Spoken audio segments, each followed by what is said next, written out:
Ah, gila capek banget. Buseng. Asli capek. Oke, welcome back to my channel Zoro Malik TV. Ah, di belakang saya ini ada pemandangan yang ciamik banget lah. Pokoknya intinya ini adalah kita sebutnya Bukit Hambalang ya, anak-anak sepeda khususnya yang di Bogor. Kita nyebutnya Bukit Hambalang. Ini view-nya enak banget pagi-pagi, kecuali siang ya. Jadi tempatnya sangat panas dan tapi pemandangannya bagus banget. Jadi ini di antara bukit-bukit dan pegunungan di dekat Sentul. Daerahnya dekat Sentul, oke. Nah, sekarang saya mau bikin konten atau jawab pertanyaan yang intinya adalah kenapa joknya itu tinggi. Nggak saya doang, maksudnya kenapa rata-rata jok dari kita sebutnya jok ada sebenarnya sadel, atau ini kita sebutnya lebih tepatnya seat post ya. SEATPOST di seat post. Kenapa seat post sepedanya itu tinggi? Nah, saya bisa jawab. Kurang lebih yang saya tahu ya. Jadi gini, anak-anak road bike, anak-anak sepeda balap ya, khususnya sama sepeda gunung yang cross country kayak saya, itu biasanya sadelnya tinggi atau seat postnya tinggi. Kenapa? Karena ini saya bisa praktekin di sini. Karena posisi ini sangat ideal satu untuk tanjakan. Jadi kalau misalnya saya nanjak, nah posisi badan itu nggak akan terlalu nukik ke belakang. Jadi akan selalu ngarahnya nunduk ini nih. Nah jadi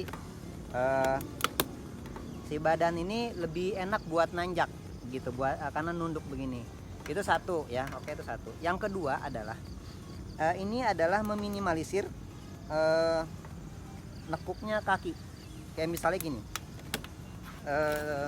kaki yang terlalu banyak nekuk itu bikin jadi capek sebenarnya.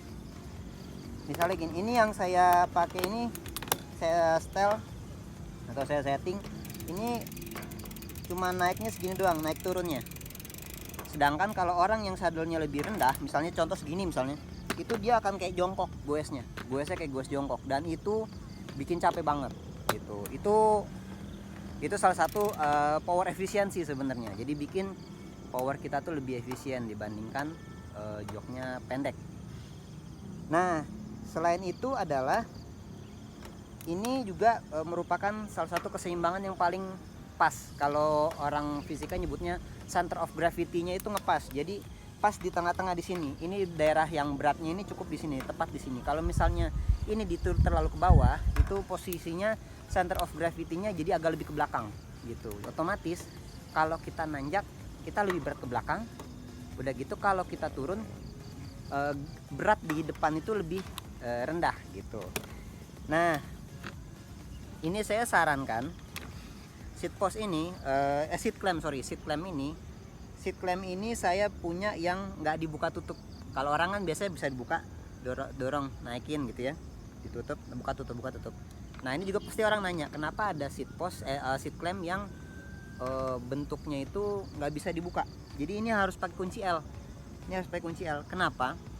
Ini menghindari dari orang pinjem sepeda sembarangan, yang akhirnya pas kita coba goes lagi kok lebih pendek atau kok lebih tinggi gitu. Karena seringkali sorry ya, maaf banget nih, ini sebenarnya agak krusial sebenarnya buat anak-anak sepeda. Jadi sepeda itu bagaikan pacar atau istri sendiri gitu, nggak bisa orang sembarangan pinjem, karena tahu-tahu nih sepeda kita dipinjem orang, itu yang punya sakit hati gitu. Jadi seringkali orang tuh nggak tahu hal itu, dan itu terjadi di mana-mana gitu. Nah ini saya bikin jadi custom. Cara ngukurnya gimana? Oke, saya kasih tahu. Cara ngukurnya ini menurut guidebooknya Scott ya, Scott Bikes. Ada kita ngukur dari insim, panjang kaki, dari selangka ke tumit. Itu ada namanya insim, tapi itu yang lebih akurat. Itu harus pakai alat namanya bike fitting atau diukur sendiri secara matematisnya. Nah, ini simpelnya gini aja. Ini pedal ditaruh di bawah, terus tumit kita ditaruh di pedal. Nah ini posisi kaki dari sini sampai bawah itu harus lurus. Kalau misalnya posisi kakinya nekuk begini misalnya, berarti sadelnya kurang tinggi.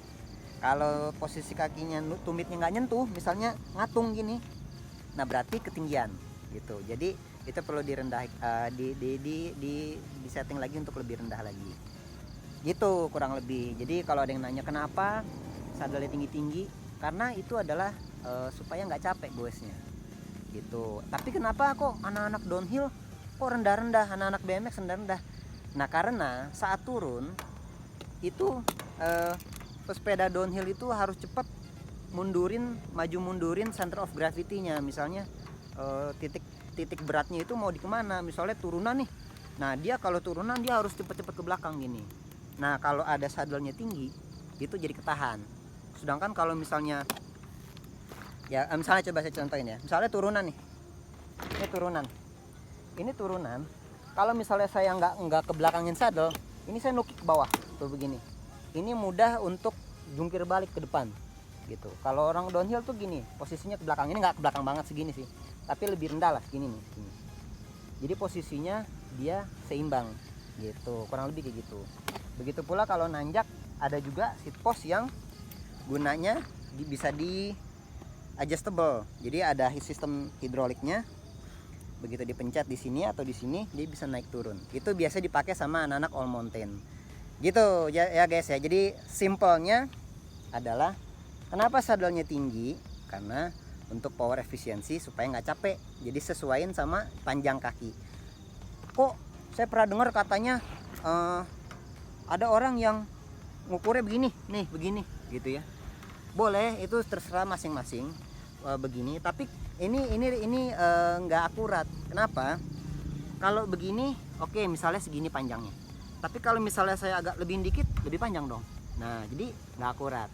Atau misalnya saya kurang ini dikit, agak ngatung, jadi lebih pendek, jadi nggak begitu akurat gitu. Ini nggak begitu akurat. Ini pun kalau misalnya dadanya ditekan lagi bisa lebih panjang lagi tuh, jadi nggak begitu akurat. Jadi yang paling enak adalah settingnya tumit taruh di pedal, taruh di bawah gitu. Mudah-mudahan bermanfaat, tolong di share, dukung terus channel ini karena saya juga masih baru. Tolonglah kalau ada kritik, ada saran silahkan sampein. Terima kasih. Zoro Malik TV, thank you.